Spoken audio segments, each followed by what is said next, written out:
Hello horror addicts, कैसे हैं आप सब। आप सबका मेरे चैनल लिव हॉरर पर फिर से स्वागत है। आज मैं आपके लिए फिर से एक नई कहानी लाई हूँ। रात का सन्नाटा उस पुराने मकान को और भी डरावना बना रहा था। हवा के झोंकों से खिड़कियाँ कांप रही थी, जैसे कोई उन पर जोर जोर से दस्तक दे रहा हो। अंधेरे में मकान की दीवारों से आती रहस्यमयी खटखट की आवाजें रवि के कानों में गूंज रही थी। वह अपने बिस्तर पर लेटा था, लेकिन नींद उसकी आंखों से कोसों दूर थी। यह उनका नया घर था, लेकिन यह घर कम और कोई भूतिया खंडहर ज्यादा लग रहा था। रवि ने अपनी आंखें बंद करने की कोशिश की, तभी एक तेज आवाज गूंजी। धड़ाम! सामने का दरवाजा अचानक खुलकर जोर से बंद हुआ, जैसे कोई तूफान उसे हिला गया हो। रवि का दिल जोर जोर से धड़कने लगा।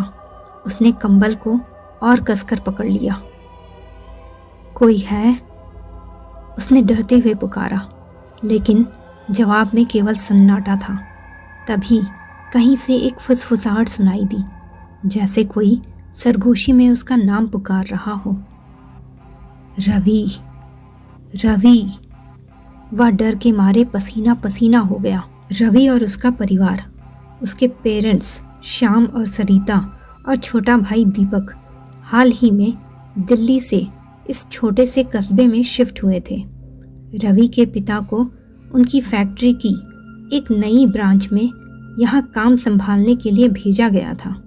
पुराने दोस्तों को छोड़कर आना रवि के लिए आसान नहीं था। वह पहले से ही उदास था और यह नया घर उसकी परेशानी को और बढ़ा रहा था। मकान पुराना था, दीवारों पर पपड़ी उखड़ रही थी और हर कोने में मकड़ी के जाले लटक रहे थे। फर्श पर मरे हुए कीड़े मकोड़े बिखरे पड़े थे और हवा में एक अजीब सी सड़ी गंध थी। पहले दिन पूरे परिवार ने मिलकर मकान को साफ करने की कोशिश की। ये क्या गंदगी है? सरिता ने नाक सिकोड़ते हुए कहा था। क्या जरूरत थी इतना पुराना मकान लेने की? श्याम, तुमने ठीक से देखा भी था कि नहीं? अरे सरिता, ये तो बस थोड़ा सा पुराना है, थोड़ी साफ सफाई कर लेंगे तो सब ठीक हो जाएगा, श्याम ने हंसते हुए जवाब दिया। पहली रात को जब सब सोने की कोशिश कर रहे थे, मकान में एक भारी सन्नाटा छाया हुआ था। बाहर सड़क पर कभी कभार गुजरने वाली गाड़ियों की आवाज़ें ही उस सन्नाटे को तोड़ती थी। रवि को बार बार लग रहा था कि कोई उसे देख रहा है। उसने कई बार कमरे के कोनों में नज़र दौड़ाई, लेकिन वहाँ कुछ नहीं था। फिर भी उसका मन बेचैन था। तभी रात के सन्नाटे में अचानक से एक आवाज़ गूंजी। आवाज़ ऊपर की मंजिल से आ रही थी, जैसे कोई भारी चीज फर्श पर खींची जा रही हो। पापा! रवि ने डरते हुए पुकारा। श्याम तुरंत उठे और लाइट जलाकर कमरे में आए। क्या हुआ रवि? कोई बुरा सपना देखा क्या?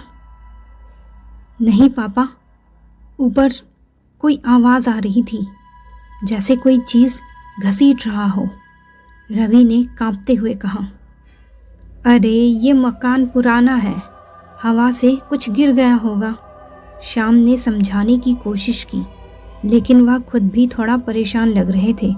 उन्होंने ऊपर जाकर देखा, लेकिन कुछ नहीं मिला। फिर भी उस रात किसी को नींद नहीं आई। अगले दिन रवि और दीपक बैकयार्ड में खेल रहे थे। वह घास फूस और पुराने सामान से भरा पड़ा था। रवि की नज़र अचानक एक पुराने मिट्टी के कलश पर पड़ी। उसका मुंह लाल कपड़े से बंधा हुआ था और कपड़ा धूल और मकड़ी के जालों से ढका था। रवि को एक अजीब सी बेचैनी महसूस हुई। दीपक, ये देख! रवि ने अपने भाई को बुलाया। दीपक ने कलश को देखा और तुरंत पीछे हट गया।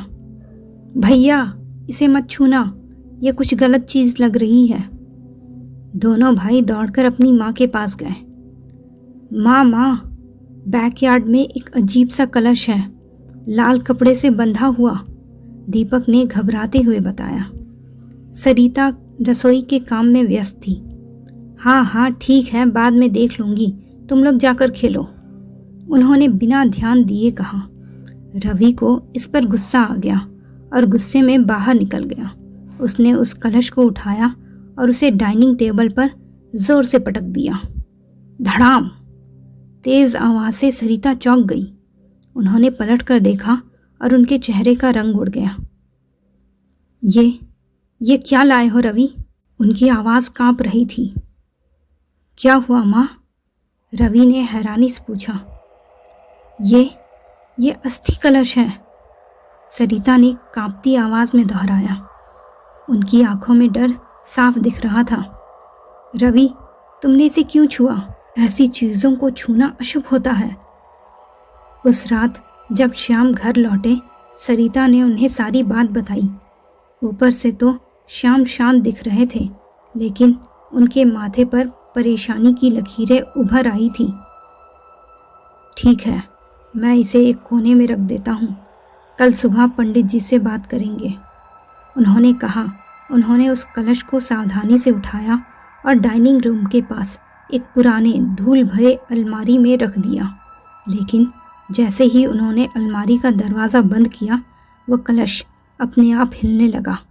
लेकिन इस पर श्याम का ध्यान नहीं गया।